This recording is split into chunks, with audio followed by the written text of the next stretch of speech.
In today's show, we're recapping all of the action from Thursday. Michael Bolton. Thanks, Josh. It's Michael Bolton here, and it's time for another episode of the Locked On Fantasy Basketball Podcast. Let's get to it. Let's get to it, indeed. You are Locked On Fantasy Basketball, your daily fantasy basketball podcast, part of the Locked On Podcast Network.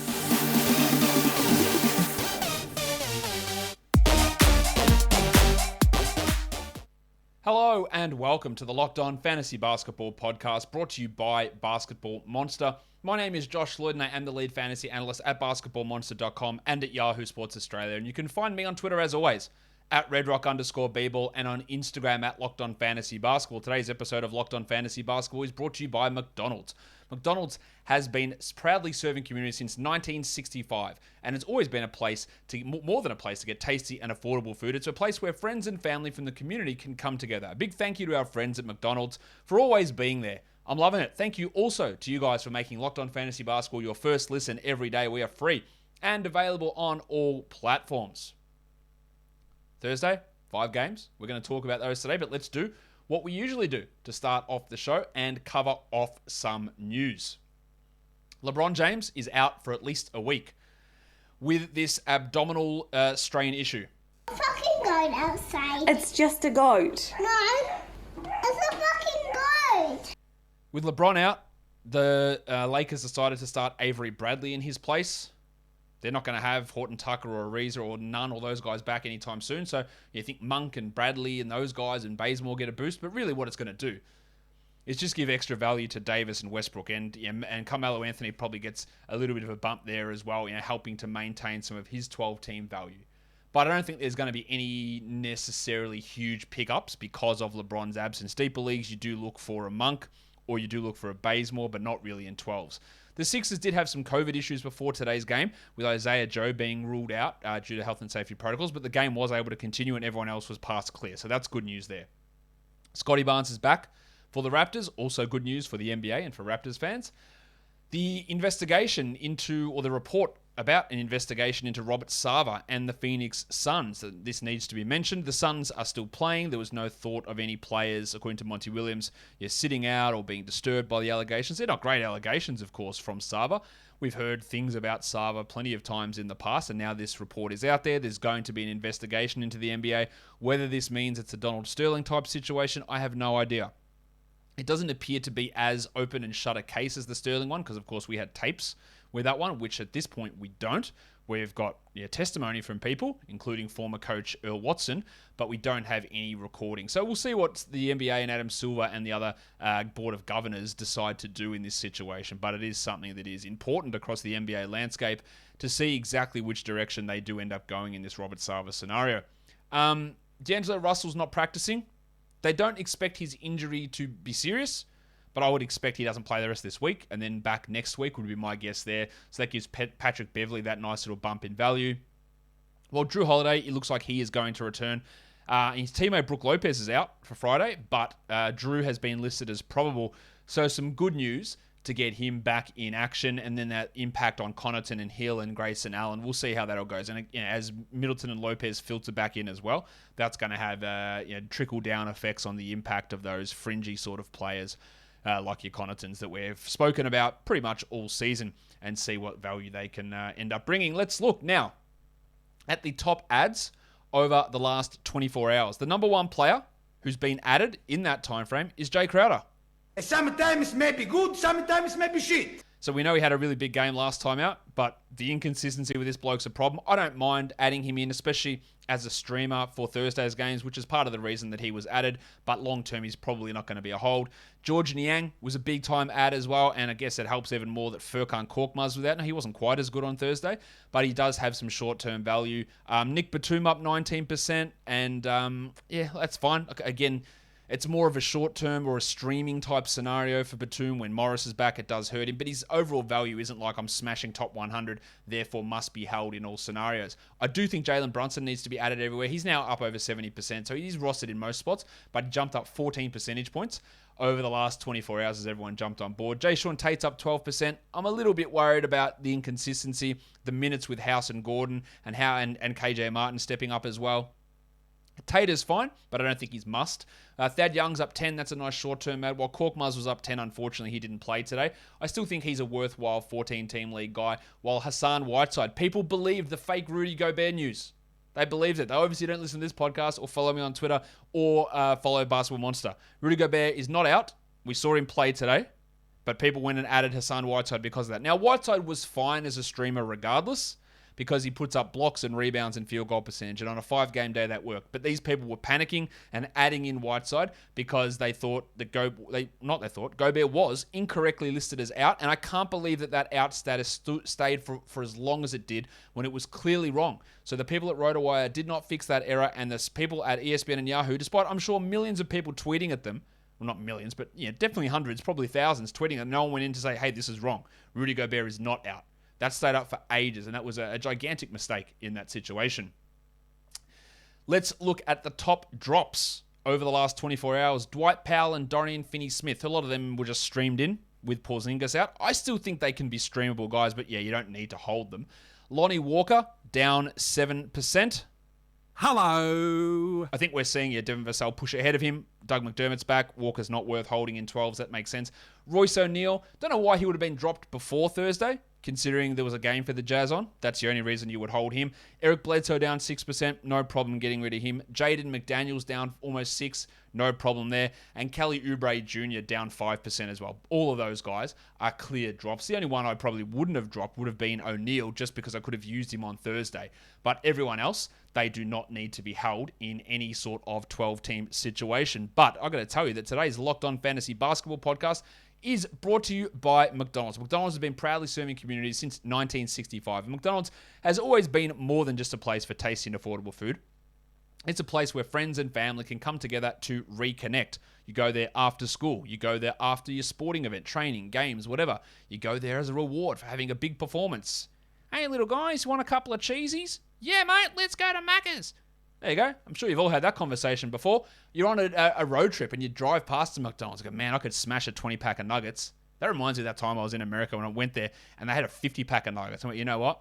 Let's go. I've had 20s before. I've had 40. Can I knock out a 50? I knocked out 43. So I wasn't too far off, but McDonald's brings back these memories. We all know our local McDonald's. So why don't you go to your local McDonald's and refuel and reconnect? Ba-da-ba-ba-ba. I'm loving it. And I'll tell you what else I love. Getting a good night's sleep. It is really, really important for getting your brain and your body to function correctly. So me and LeBron, we agree. Sleep is very important. That's why LeBron has teamed up with Calm, the number one app for sleep and meditation, to activate the power of sleep. They've teamed up with me as well, obviously. When it comes to athletes, we tend to focus on their physical fitness, but there's another side to the game that's just as important, mental fitness. Calm is the number one app for sleep and meditation, and teaming up with LeBron helps you train your mind to become the champion version of yourself.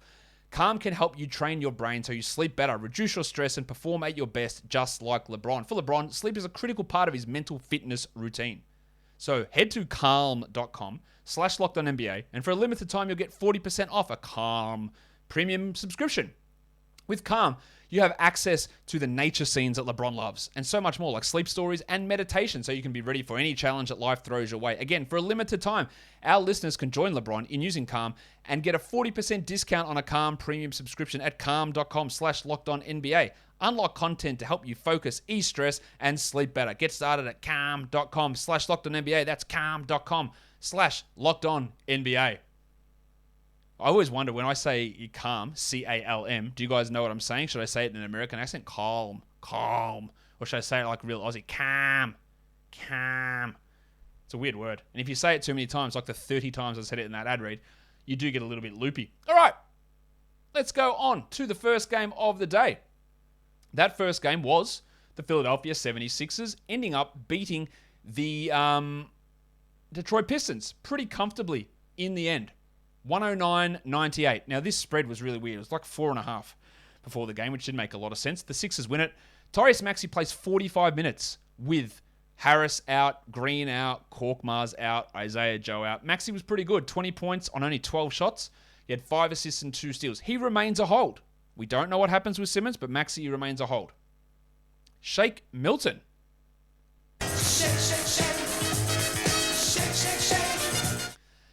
A surprise starter, for sure. 16, 8, and 5 with 2 steals and 2 threes. Really good game from Shake. He can be a short-term guy if these guys remain out. Korkmaz, Green, Harris.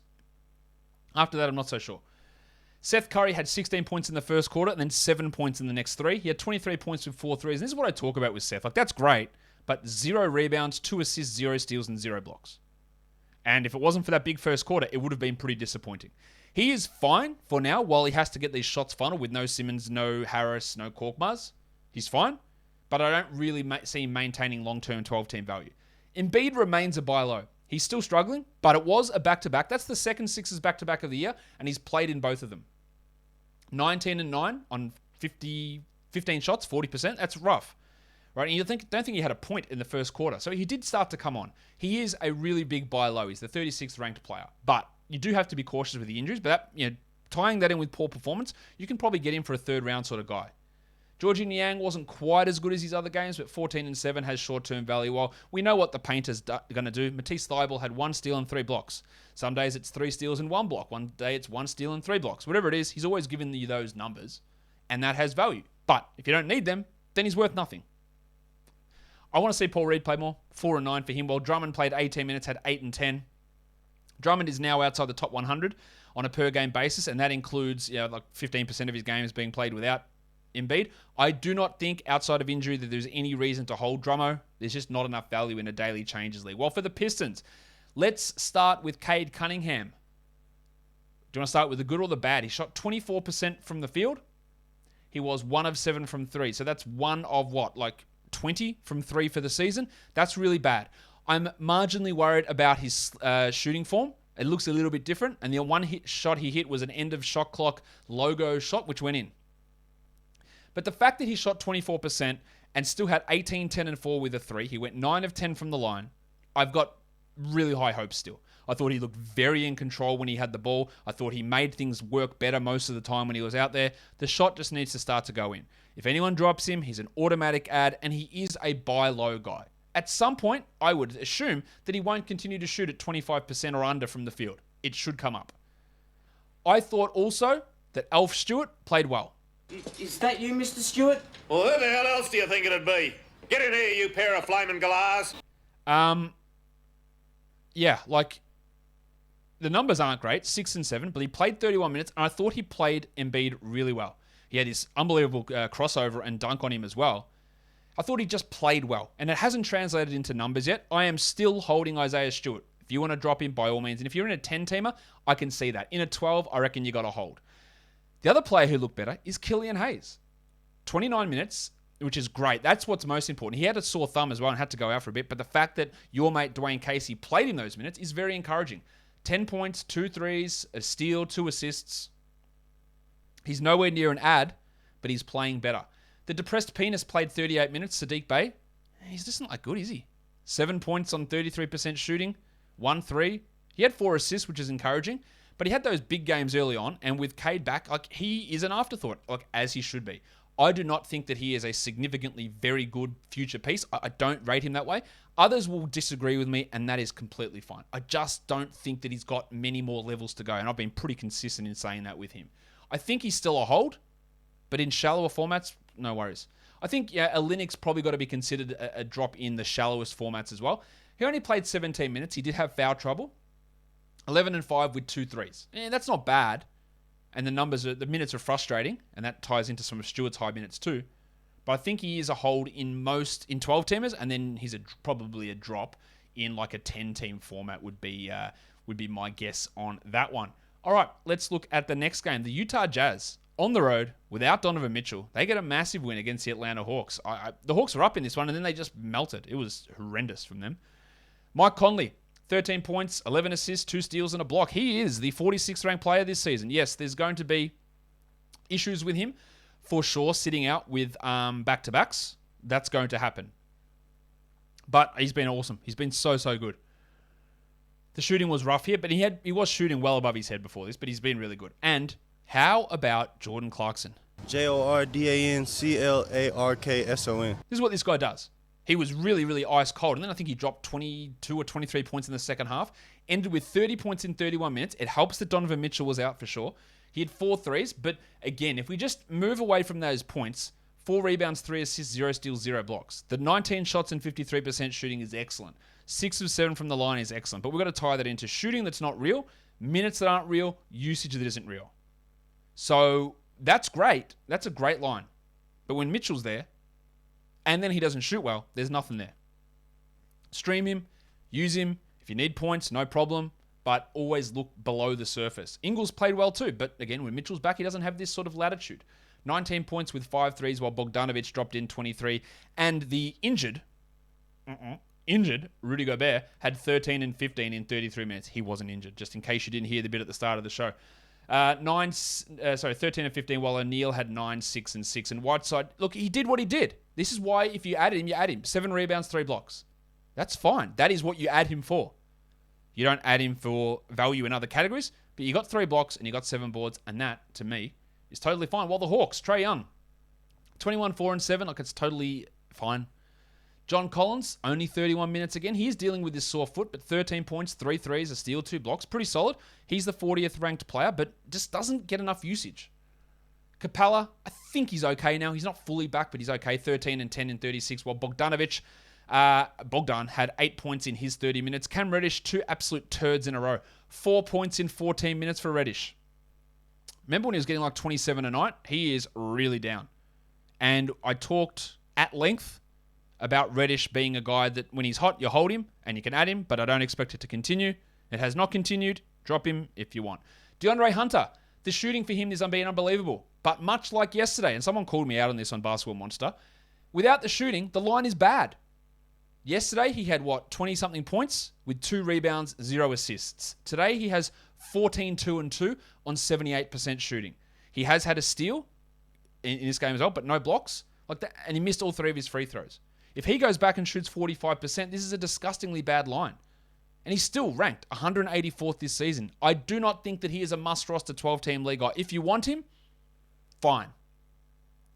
This 80% plus shooting, unless you're insane, there's no way, you have no way of believing that that's going to continue. And the fact that he's supplementing it with Jordan Clarkson levels of nothingness should give you pause for concern. So I think that he's not a 12-team hold, nor is Cam Reddish. Vanderpants had 6 points in 16 minutes. Kevin Huerter, not a lot good going on there with him. All right, let's move and let me tell you about Built Bar, because Thanksgiving is coming up, a few weeks away from Thanksgiving, and we know that Thanksgiving is about food and it's about yummy, delicious treats. But those pies, slices of pie, it's so many calories. 300 calories per slice, get out of here. Built Bar, 130 calories per bar and only 4 grams of sugar. So instead of having that calorie-dense pie, which they can be delicious, so is Built Bar, and you do it at a fraction of the nutritional penalty. Is that a phrase? Maybe it is. It is now. Anyway, so instead of that coconut cream pie, have a coconut Built Bar. Have a raspberry Built Bar instead of your raspberry pie. Built Bar. Bring it to your family. Bring boxes and go, Thanksgiving gifts to everyone. It's Built Bar. Josh told me to give it to you, and they're going to love it. They're going to go, wow, look at this, 130 calories. How is this possible, Mr. Built Bar? And you're going to say, I don't know. It's a magic gift, and that's what we're giving thanks to. Giving thanks to Built Bar. So get yourself some Built Bar. Go to Built.com and use the promo code LOCKED15 and you'll get 15% off your order. The promo code is LOCKED15, LOCKED15, for 15% off at Built.com. Okay, the next game, the Boston Celtics and the Miami Heat. Boston has looked sluggish. Miami has been dominating. So, of course, the Celtics smashed the Heat. The Heat had a 9-point quarter. They had 33 points in the first half. You can't win when you do that. Good game from Schroeder in terms of stats. I wouldn't say he's particularly good on the court, but 14, 5, and 6 with 2 steals, just hovering around 12-team value, which is good. While Jalen Brown had 17 and 5, but had to exit with hamstring tightness. He's had a history of some hamstring problems in the past, so we hope that he is going to be fine, but we will get more of an update on that tomorrow. But that is obviously something that we need to watch with Jalen Brown's hammies. The buy low is very much in effect for Jason Tatum. He cannot hit anything. 10 points on 23% shooting. 67 from the line. 8 rebounds, 2 assists. He is looking like a disgustingly bad first-round pick. He is not this bad. I guess the worry with him is he's not actually injured. So what the hell is going on? Like Lillard, I can say there's an excuse. Yeah, Embiid, the knee's been bothering him. I don't know what's going on with this bloke. This is a disgustingly bad stretch. It will revert. I hope. It will revert. Buy low. Al Horford, finally a bit of a drop-off, 10 and 7 with 2 threes and 2 blocks, but a big dunk. And then the Rock DJ only played 24 minutes. No need to extend anyone really in this game, though. 4 points, 10 boards, 2 steals for Rob Williams. You know what I just realized? I just realized that I didn't do all of the segments at the start of the show that I should have. And that is very disappointing. And I might do them straight after this, which is completely out of order, but we're going to have to do it. Oh, man, I am so upset with myself. Anyway, that's fine. Marcus Smart, another horrendous shooting night. 4 rebounds, 2 assists, and a steal, while Neesmith had 13 points and 3 threes. He came out of nowhere, Neesmith, to have a big game. I wouldn't necessarily rely upon it, but he showed that he possibly deserves more minutes. For the Heat, Bam Adebayo, 4 assists. I believe that's a season high for Bam. Bam! Bam! Bam! Bam! But only 13, 7, and 4, while Kyle Lowry had to exit the game late with an ankle injury. We hope he's okay. We don't know that, though.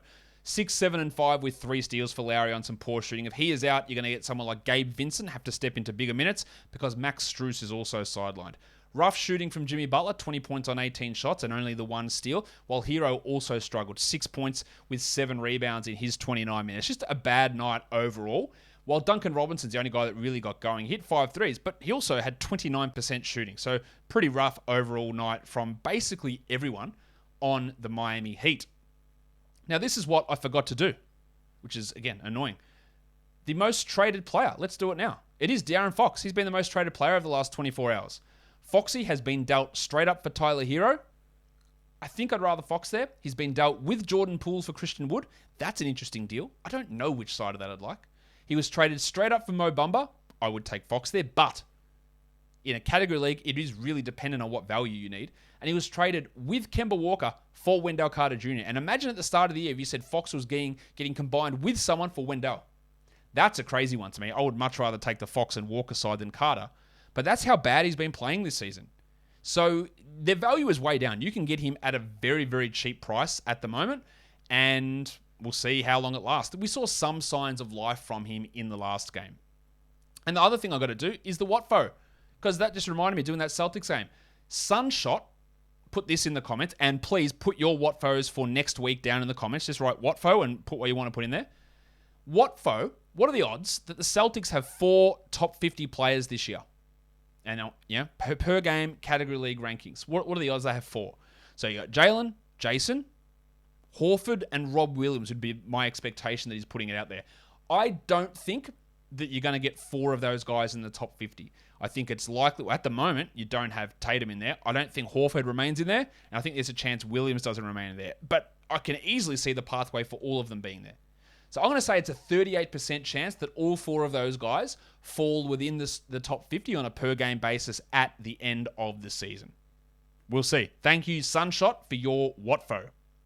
All right, so let's go on to the next game of the night. The Houston Rockets, they did they got knocked off by the Phoenix Suns, 123-111. Houston was up and keeping it close early, but like the Pelicans game, the Suns come back late to win by 12. The Crucifix Christian Wood was good across the board. 18, 15, 5 assists, 3 blocks.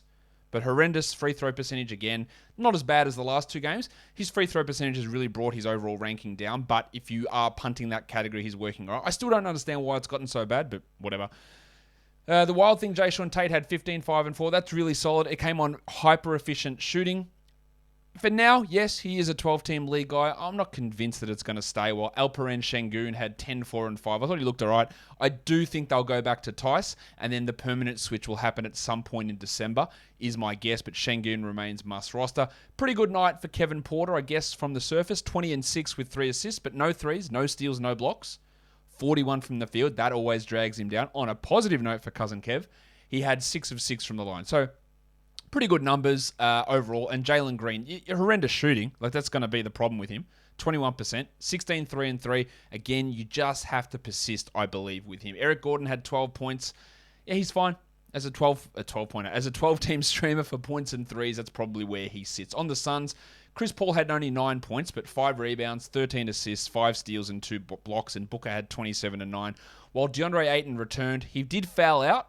At the end of the game, he got a technical foul for asking the ref, "Kids, cover your ears." He didn't say "Kids, cover your ears." He said, "Ref, what the fuck was that?" And then they tossed him for after that. 16 and 11 with a steal and a block, but just good to have him back. And good to have him with good usage. Unfortunately, he never gets to the line at all, so no free throw attempts. While Bridges had 16 points and a block.